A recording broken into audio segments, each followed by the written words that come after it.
Hello students, तो आज मैं लेके आया हूं आपके लिए नया टॉपिक इंडेक्स ऑफ वेटनेस। ठीक है, इंडेक्स ऑफ वेटनेस क्या बताता है? इंडेक्स ऑफ वेटनेस बताता है actual rainfall in a given year at a given place into 100 divided by average annual rainfall at that place. Okay, so ये किसका मतलब क्या हुआ? मतलब मान लो कोई एक जगह है जहां पे 100 सेंटीमीटर एवरेज हर साल बारिश होती है। अगर मैं एवरेज एनुअल ले रहा हूं, पिछले 35 साल का अगर ले रहा हूं, तो 100 सेंटीमीटर होती है, लेकिन इस साल सिर्फ 70 सेंटीमीटर हुई।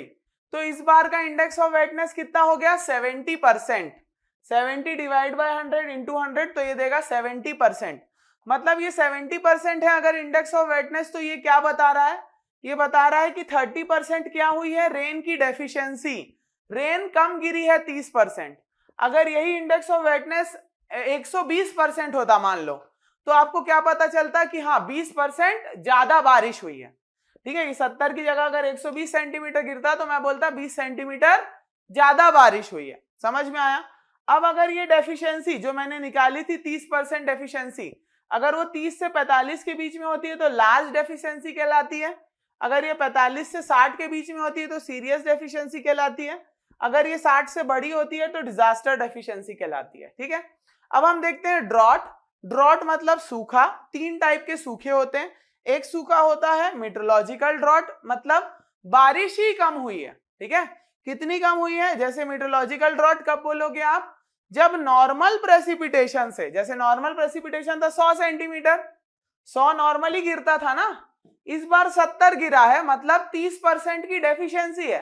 तो अगर ये डेफिशिएंसी किसी भी केस में 25% से ज्यादा होती है तो मैं बोलूंगा उस साल आ गया है मीटरोलॉजिकल ड्रॉट आपके जगह पे। ठीक है, जहां पे भी ये हुई है बारिश ऐसी। ठीक है, अब ये डेफिशिएंसी अगर 26 से 50 के बीच में है तो इसको मॉडरेट बोला जाता है, अगर 50 से ज्यादा है तो इसको सीवियर बोला जाता है। ठीक है, अब ड्रॉट ईयर कब बोलते हैं, सूखा साल कब बोलते हैं?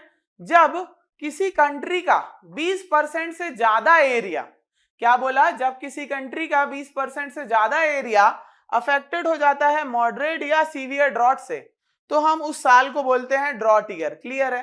सेकेंड टाइप का ड्रॉट है वो है हाइड्रोलॉजिकल ड्रॉट।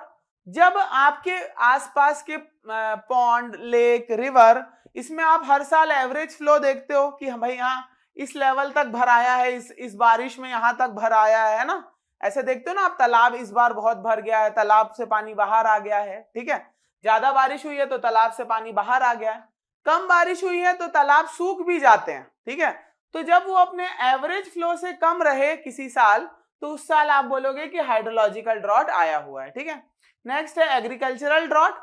यहां मतलब पेड़ पौधों को सही से पानी मिल रहा है कि नहीं, ये चेक करने के लिए एक इंडेक्स होता है जिसका नाम होता है सॉरी, जिसका नाम होता है जिसका नाम होता है एरिडिटी इंडेक्स। ठीक है, फॉर्मूला क्या होगा? PT minus eighty divided by PT. Okay, अब ये पीटी क्या होता है? ये होता है पोटेंशियल इवेपोट्रांसपिरेशन। ओके, और एटी क्या होता है? Actual evapotranspiration.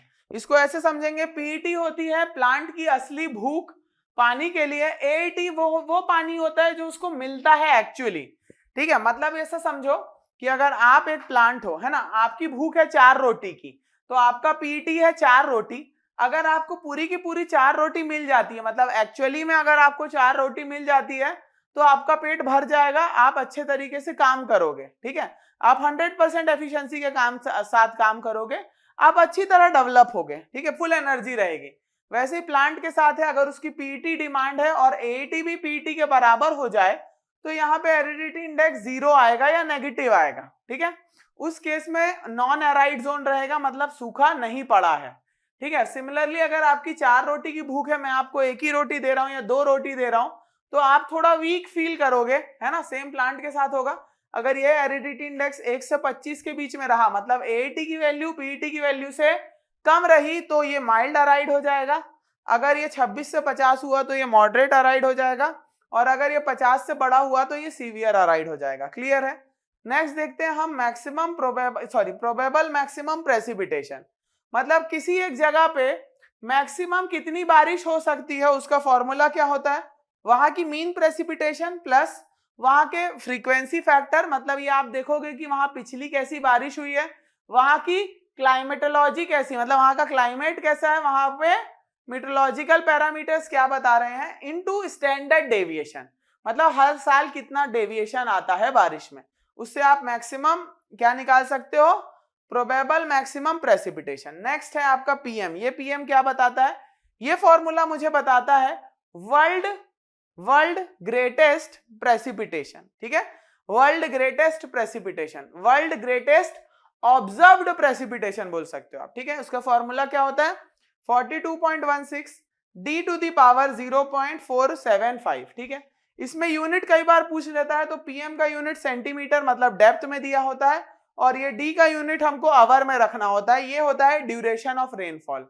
Okay, so I hope आज का रिवीजन आप समझ गए होंगे, है ना। कल मैं लेके आऊंगा नेक्स्ट चैप्टर का revision, that is your evaporation, ठीक है।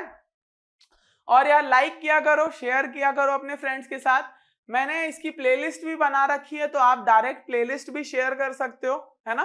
और अच्छे अच्छे कमेंट्स भी लिख सकते हो ताकि मुझे मोटिवेशन मिले और मैं और ऐसे और वीडियो लेके आऊं आपके अलग अलग सब्जेक्ट के लिए भी, ठीक है। चलिए बाय बाय, मिलते हैं कल।